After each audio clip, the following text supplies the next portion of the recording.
Le respect pour la connaissance d'autres cultures, tout en écartant les conflits inutiles et les polémiques stériles au sujet du clash de civilisations, et que devrait être le rôle spécifique du secteur culturel à cet égard. Donc, première question posée. Deuxième question, de quelle manière promouvoir le dialogue interculturel comme un aspect fondamental des relations extérieures de l'Europe? Mais pour en arriver là, pour en arriver à examiner justement vision, stratégie et moyens par rapport à ces questions, je vais peut-être commencer, puisque je suis aujourd'hui la première à en parler, par un rappel de certains éléments centraux de la coopération culturelle de l'Europe avec l'extérieur, avec le monde.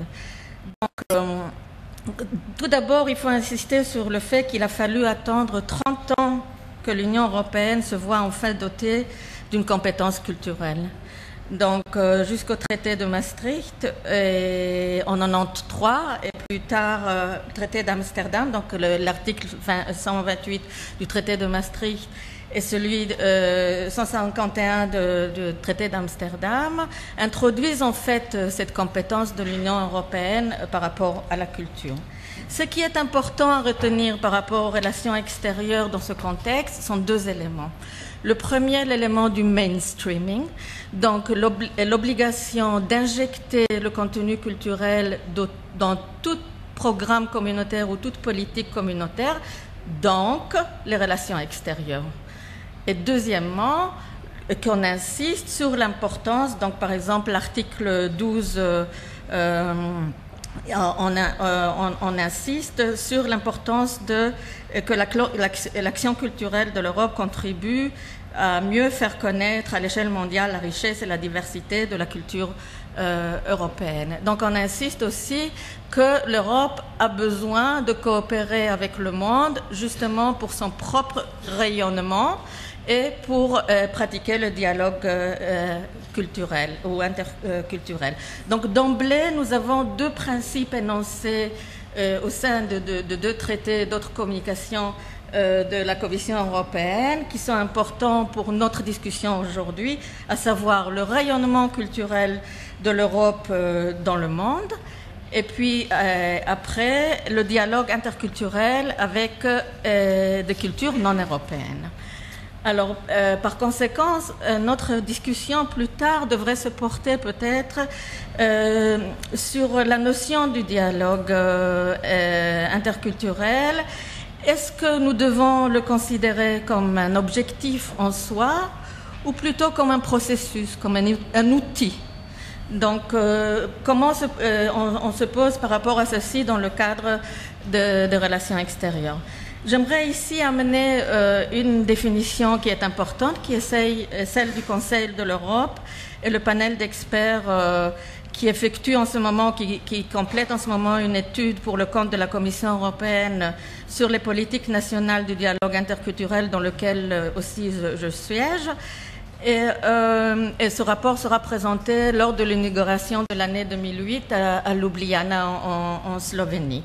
Donc la définition qui est donnée ici du dialogue interculturel est la suivante. Le dialogue interculturel est un processus qui comporte un échange de vues ouvert et respectueux entre des individus, des groupes appartenant à des cultures différentes, qui permet de mieux comprendre la perception du monde propre à chacun, d'augmenter la participation, de promouvoir l'égalité, de renforcer des processus créatifs. Voilà une définition qui a été admise aussi par le Conseil de l'Europe et probablement sera aussi adoptée par l'Union européenne, par la Commission européenne avant 2008. Alors, dans cette définition, on insiste au sein du Conseil européen que l'expression ouvert et respectueux veut dire fondé sur l'égalité des partenaires. Pour ma part, c'est-à-dire un dialogue qui est fondé sur l'égalité des partenaires devrait devenir un élément central de la coopération de l'Union européenne avec ses partenaires dans le monde. Et je vais examiner plus tard comment certains acteurs, dont le Fonds Roberto Cimetta, dont je suis la présidente, considèrent cette égalité de partenaires. Alors, Essayons un peu de voir, d'aborder la question des relations extérieures de l'Europe à la lumière du partenariat euro-méditerranéen et de voir un peu comment ça se manifeste. D'abord, j'aimerais insister sur le fait que la coopération culturelle de l'Europe dans le monde s'articule sur deux instruments majeurs. D'abord, la coopération pays tiers du programme culture et puis la coopération propre culturelle des relations extérieures et celle, bien sûr, du partenariat euro-méditerranéen. Donc, nous trouvons dans le volet du partenariat, le troisième volet du partenariat euro-méditerranéen, le partenariat social, culturel et humain. Et dans ceci, on nous informe que l'objectif de ce partenariat est de rapprocher les peuples de part et d'autre du bassin méditerranéen, de promouvoir une meilleure compréhension mutuelle et d'améliorer leur perception réciproque. Donc, il faut dire que tous ces objectifs ont été directement pris en compte dans les différents projets et programmes régionaux que ce partenariat a générés, comme Remède héritage pour le patrimoine, Remède audiovisuel pour le secteur audiovisuel, Remède jeunesse pour la jeunesse, et puis on a d'autres programmes. Alors, j'aimerais un peu partager avec vous ici la perception des acteurs du terrain par rapport à ce partenariat.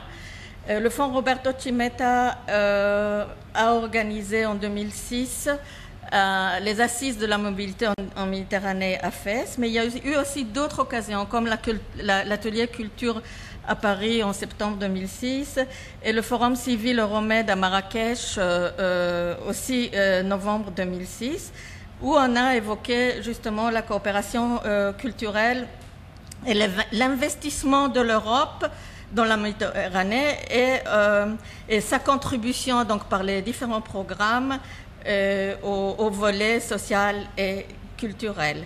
Alors, souvent on critique quelque part l'Union européenne qu'elle n'a rien fait en la matière dans le pourtour méditerranéen. Il me semble que c'est un argument qui ne fait pas avancer les choses. Effectivement, l'Union européenne a fait bien des choses. Elle a créé les instruments, elle a créé les outils dont je viens de vous parler, donc les différents programmes. En fait, c'est ce qui manque dans tout ceci, c'est une vraie réflexion stratégique et la vision de l'Europe par rapport à sa coopération culturelle avec les pays méditerranéens. Alors, par exemple, on ne sait pas selon quels critères a-t-on choisi, par exemple, le programme Remède héritage ou le programme Remède audiovisuel. Est-ce l'importance des secteurs? Est-ce parce que ce sont des secteurs qui peuvent créer effectivement plus facilement des ponts entre la Méditerranée et l'Europe? L'Union européenne ne s'est jamais expliquée selon quels critères a-t-on choisi les secteurs. Et ce manque de stratégie peut en être en fait une explication sur cette absence en fait de la vision européenne.